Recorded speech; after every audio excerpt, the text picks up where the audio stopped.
to the shadow frequency, where the veil between this world and the next grows thin, and the things that whisper in the dark are given voice.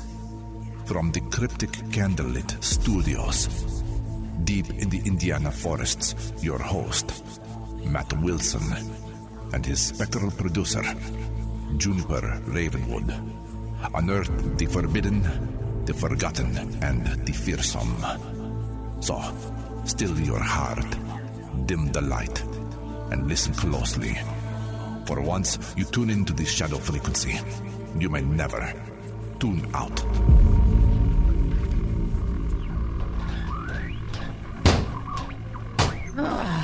This stubborn. Oh, I hate this cabinet. All right, Matt, let's get this thing open here. Goodness gracious. Smells funny in here. All right, first thing out tonight, a postcard. Oh, yeah? From where? Just says the lower level. Oh, that's not a place I ever want to get mail from. Yeah. Let's see what else we got here. Well, now I've got a dog collar with no tag. Yeah, that's creepy enough. It gets worse. Something keeps tugging on it. Yeah, put that back before whatever's on the other end decides to follow us home. Yeah, enough of that. That was creepy. What else we got? Oh, and here it is, tonight's case file. All right, let's open it and see what we got. Episode 312, Adams Mill, the woman in blue of Wildcat Creek. An old Indiana mill, a restless figure in blue, and the kind of ghost story that lingers in the air long after the water stops turning. I'm Matt Wilson. And I'm Juniper Ravenwood. You are tuned to the shadow frequency, where every whisper tells a story from beyond the veil. Hosted by Matt Wilson. Produced by Juniper Ravenwood. With Chris Beach. The darkness continues. Tonight's file feels old in the worst possible way. Not dusty old, not antique shop old. I mean the kind of old where a place has watched generations come and go, and maybe decided it's not done watching yet. Here at the Shadow Frequency, we're nestled in the trees of West Central Indiana, and here in the coming days and weeks, we're going to throw in a few haunted Indiana type of stories, and this one here is pretty close to where we are. Out in Cutler, Indiana, along Wildcat Creek, there's a historic mill that should feel like a museum piece. It's a preserved little pocket of the rural Midwest. Timber, stone, grain, water, hard work. But people keep telling the same kinds of stories about it. Footsteps on stairs with nobody there. A woman in blue standing in a third-floor window like she belongs to another century. And a nearby covered bridge where some folks say they try to cross and something seems to stop them. So Matt, Chris, what do you make of that? A haunted mill? A haunted bridge? Or a whole stretch of land that just never settled down? I'll tell you what, June. I do not fancy a third-floor window ghost one bit. Right. That's properly unsettling, that is. An old mill is eerie enough on its own, but once you add a silent woman just standing there watching, no thank you. And a bridge that won't let you pass, that feels less like a ghost story and more like a warning. Exactly. This one has a quiet regional haunting feel to it. No grand spectacle, no screaming headlines, just the sense that something old is still rooted there, like it sank into the wood and the creek banks and never left. And that's always the stuff that gets me, not the flashy stories. Mm-hmm. The ones where people lower their voice a little when they tell you, like they're not trying to entertain you, they're trying to tell you not to go alone. Then let's open it up, because tonight we're stepping inside Adams Mill, and maybe a little too close to that third-floor window.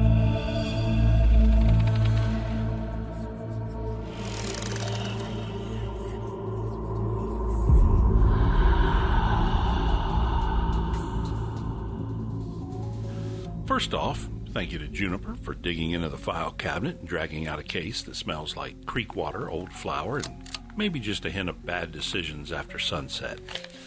Now, the reason Adams Mill works so well as a shadow frequency case is because the real history is already strong before the hauntings ever enter the room. John Adams established milling along Wildcat Creek in the 1830s, and the present mill, the one people visit now, was constructed in 1845 and 1846. Official histories described it as a preserved grist mill near Cutler, Indiana, built to take advantage of the oxbow bend and mill race on the creek, and the National Register paperwork treats it as one of the significant surviving grist mills in the state. Now that matters because this is not some vague ruin in the woods with a made-up past attached to it later. This place had a real working life. Grain came through here. Water-powered turbines here. Farmers depended on it.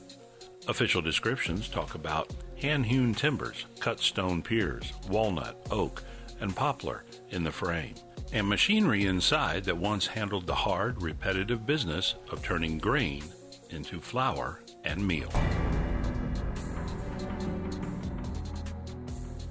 And I'm holding something from the file right now that makes the place feel even more real. It's a photocopy of the old National Register nomination material. Dry on the surface, sure, but listen to what it's really telling you. 3.5 stories, roughly 45 by 50 feet, a gabled roof, a maze of gears and leather belts, original turbines, access doors up the levels where materials used to be hauled in and moved around. That is not just a building. That is a vertical machine made of wood, shadow, and memory. And when you picture a place like that at dusk, it starts to change shape in your mind. You stop seeing the museum and start seeing what it was built to be. Timber under strain, water moving below, a staircase climbing upward through a structure that always had people working, carrying, lifting, turning, shouting. Even in daylight, an old mill feels like it remembers motion. That's where the haunting reports hit so hard, because the claims aren't wild in a cinematic way. They're intimate, human scale. Regional folklore has preserved a handful of recurring experiences at Adams Mill. Footsteps on the stairs when nobody's there, and a woman in a blue dress standing in a third-floor window who vanishes when noticed. A regional Greater Lafayette ghost history feature repeats those same details and places them squarely in the local storytelling around the mill. And I love that image because it's so simple. She is not charging down the hall. She is not rattling chains. She is not performing. She is there in the window, as if she has every right to be there. The horror is in the stillness. You look up, you see her, and then nothing. Gone. No dramatic exit. No explanation. Just that awful little collapse of certainty where your brain has to decide whether it's all a person, a trick of light, or something that should not have been there at all. What makes that even better, and by better I mean worse, is that the documented history of the mill is rich, but the ghost story is thin in exactly the right places. We know plenty about owners, operations, preservation, and timelines. Commercial milling ended in the early 1950s under tighter grain storage and health regulations, and the property later shifted into museum and attraction use before nonprofit stewardship took over in the 2000s. But none of that official history gives you a neat label for the apparition. No tidy plaque saying who the woman in blue was supposed to be. History talks. The ghost refuses to introduce herself. And honestly, that makes her stronger as a legend. She isn't pinned down. She isn't solved. She stays where all the best hauntings live, right at the edge of documentation, where the facts end and people start whispering. There's another piece of the mill's past I keep circling back to. In the 19th century, this wasn't just an isolated work site. The surrounding area developed around it. The National Register material notes the Boulevard settlement nearby, and even a Masonic lodge and post office tied to the mill in different periods. That means traffic, meetings, voices, arguments, waiting, daily life stacked on top of labor. The kind of place where human presence doesn't just pass through, it sinks in. And then there's Wildcat Creek itself, somewhere I spent a lot of time as a child, inner tubing, and of course later on as a teenager drinking beer, but that's neither here nor there. Water always does something strange to a haunting. A place powered by moving water feels alive even when it's empty. That creek fed the mill race, turned the turbines, and returned downstream. So when people talk about Adams Mill as if the whole property feels charged, I get it. This was never a still place. It only looks still now.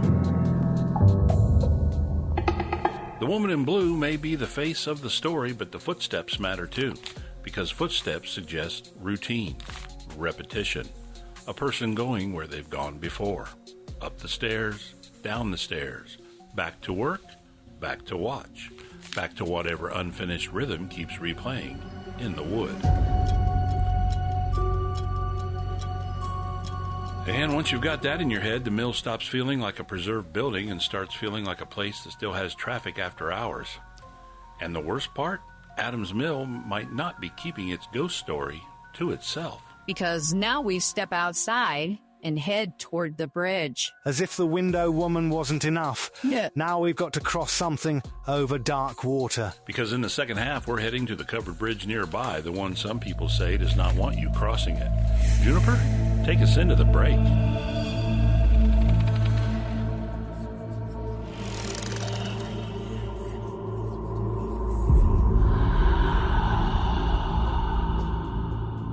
So far, we've got an old mill with a long documented life and a much stranger reputation after dark. A woman in blue in the third floor window, footsteps on empty stairs, in the sense that the whole place remembers more than it should. I'm guessing a lot of you listening are already picturing what that window looks like at dusk. And just wait until we get to the bridge. Chris, come on in. Cheers, June. I've got to say, this one's really gotten under my skin a bit. There's something about a preserved old place still seeming occupied that feels especially wrong. While we've got you, please hit like and subscribe on whatever platform you're listening on.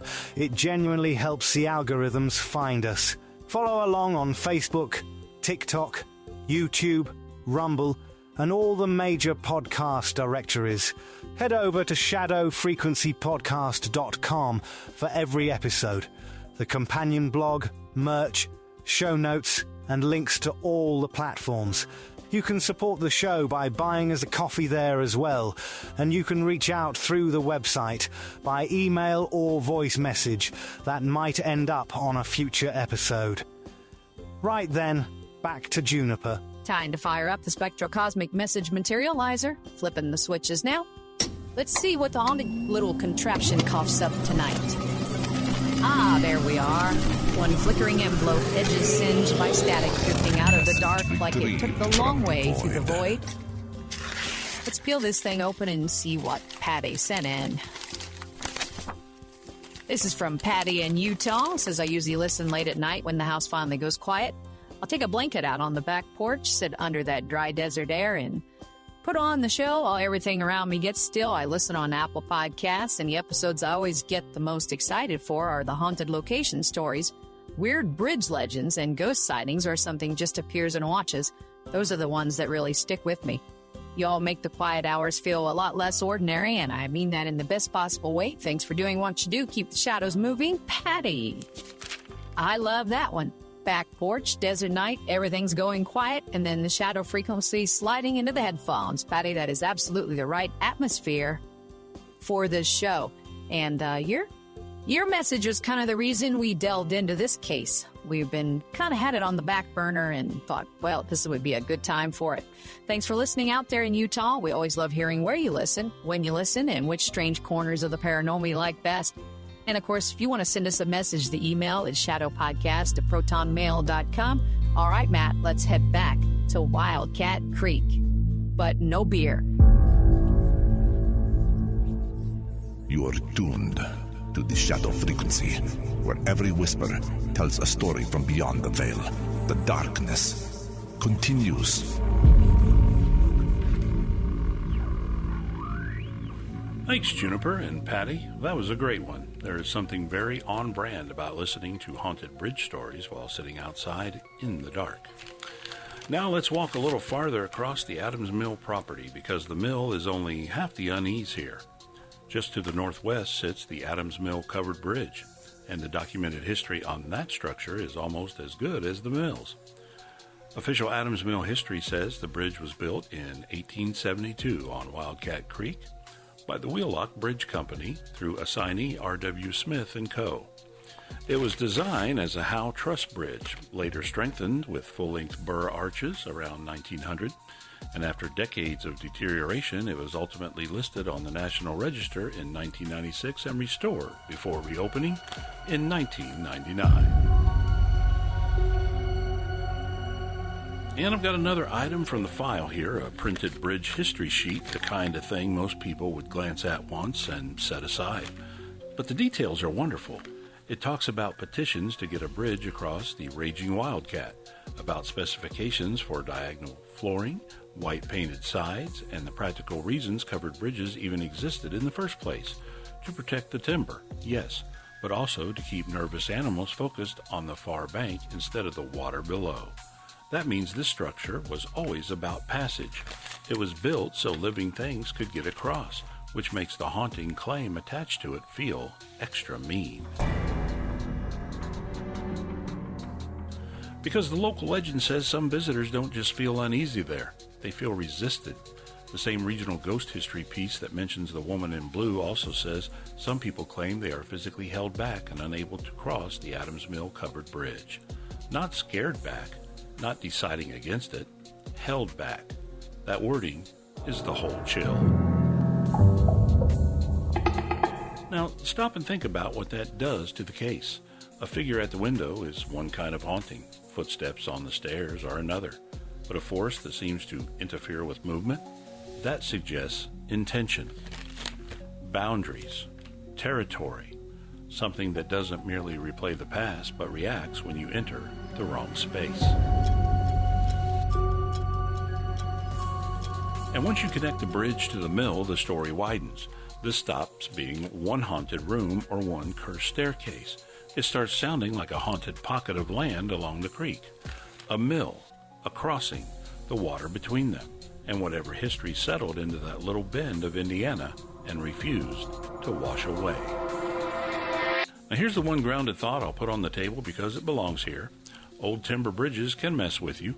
Narrow enclosed spaces, the sound of boards underfoot, the drop to water below, the way your own breathing changes when you step into that tunnel of wood. Your body can absolutely turn nerves into something physical. Legs get heavy, chest tightens. A person expecting dread may feel it in a very real way. Historic buildings also creak, shift, and speak in little noises. That is fair to say.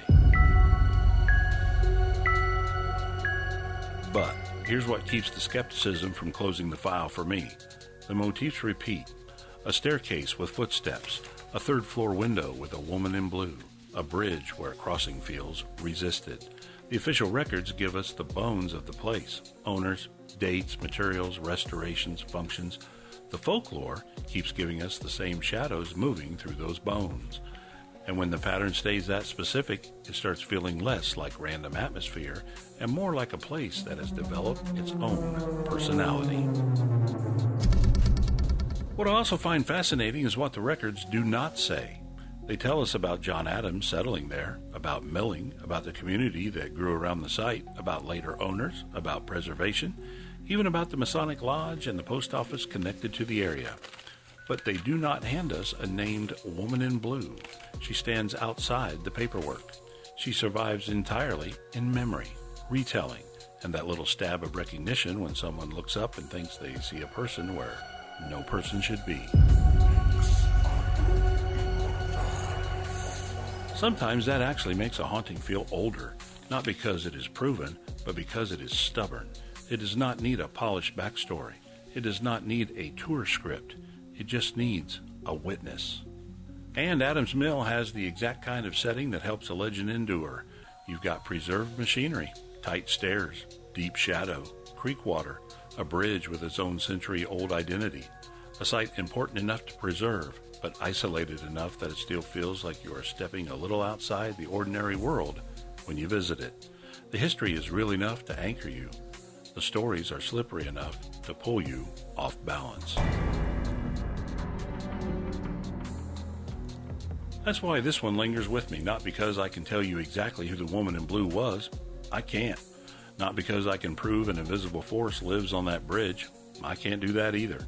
It lingers because Adams Mill feels like the kind of place where the past never fully clocked out. You can preserve a building. You can restore a bridge. You can catalog the ownership, note the dates, paint the siding, replace the roof, and put the place on a register. But none of that guarantees you've emptied it. So here's the image I'm leaving you with. Dusk on Wildcat Creek. The mill quiet. The bridge darkening. No movement in the trees. No one scheduled to be on the third floor. And then, for the length of one glance, someone in blue is standing at that window, like she has been there the whole time. And when you look again, she isn't. Some places feel abandoned. Adams Mill feels occupied. Yeah, I'll be honest, that's the bit I can't shake. Not the bridge, not even the footsteps, the window. Just someone standing there, silent. That's rotten. And the fact that nobody can quite pin her down makes it worse. No name, no tidy story, just the siding. Exactly, which is why this one stays open in the cabinet. Juniper, let's close it down.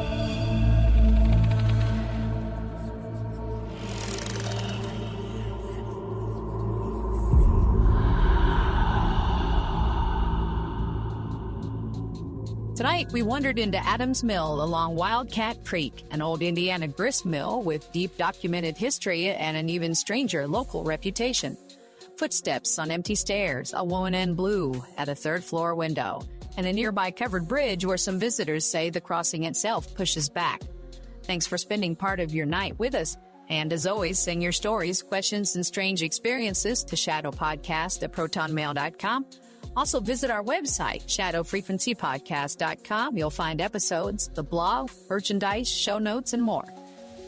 And you can, of course, keep up with us on Facebook, YouTube, TikTok, Rumble, and all the usual podcast sites.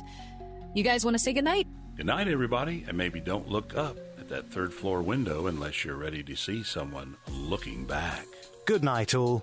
And for the record, I'm absolutely not crossing that bridge after dark.